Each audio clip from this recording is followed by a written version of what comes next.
The movie begins with a young teenager named Isaiah.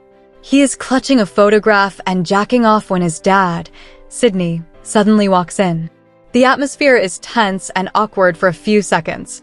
But then, Sydney approaches his son and starts explaining that this is very normal.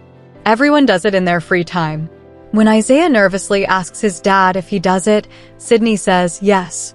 This makes the teenager a bit more relaxed, and he thanks his dad for being an understanding person. However, when Sydney leaves the room, it is shockingly revealed that the picture Isaiah was holding on to belonged to none other than his dad. 14 years later, it is the biggest day of Isaiah's life. He is getting married. However, Sydney doesn't look happy at all. This is because he is constantly abused and harassed by his own son. Even during the family picture, Isaiah cannot stop running his fingers through his dad's body. Later, we see Sydney's wife, Joan, chatting and having a good time with all the guests. But when she doesn't see her husband and son around, she becomes worried and starts looking for them. As she reaches near the toilet, she hears some grunting sounds, which she clearly recognizes. Joan nervously peeks through the door, and what she witnesses sends chills down her spine. Her own son is doing it with her husband.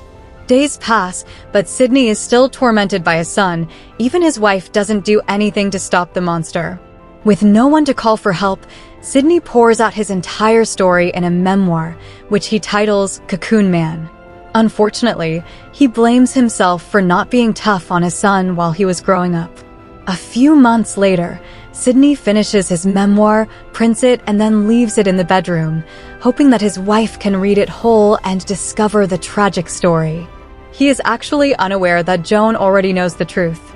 Unfortunately, before she can come out of the bathroom, Isaiah finds the memoir. He angrily confronts Sydney about it and also warns him against making any copies in the future. Isaiah promises that he will unleash hell on his dad if the same case repeats again. Sadly, the terrified old man has no choice but to comply. One day, as Sydney is relaxing in the bathtub wearing headphones, Isaiah suddenly starts knocking on the door. Sydney doesn't hear it, and this only makes the madman more aggressive. In a fit of rage, he breaks open the door and torments the poor man, making him scream for help. Downstairs, Joan hears everything, but she is too scared to react.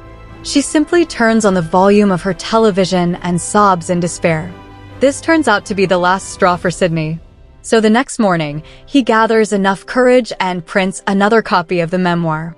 He now plans to submit it to the nearest publication and disclose all of his son's evil deeds.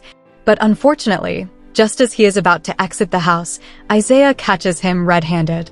He blames his dad and calls him a traitor, saying he genuinely loved him. He also rants about how no one ever cared about him. The long speech certainly moves Sydney, but he quickly shakes off his emotions to focus on his mission.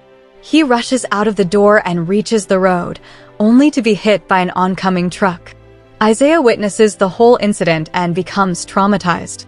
He holds his dad's lifeless body and starts crying in the middle of the road, and soon after, Jonah also joins him.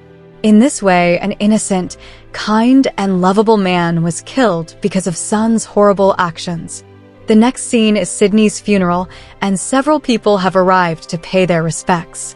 This is when Joan finally decides to confront her son. She corners him in a room and asks, "When did it start?" As expected, Isaiah tries to divert the topic, but Joan doesn't budge.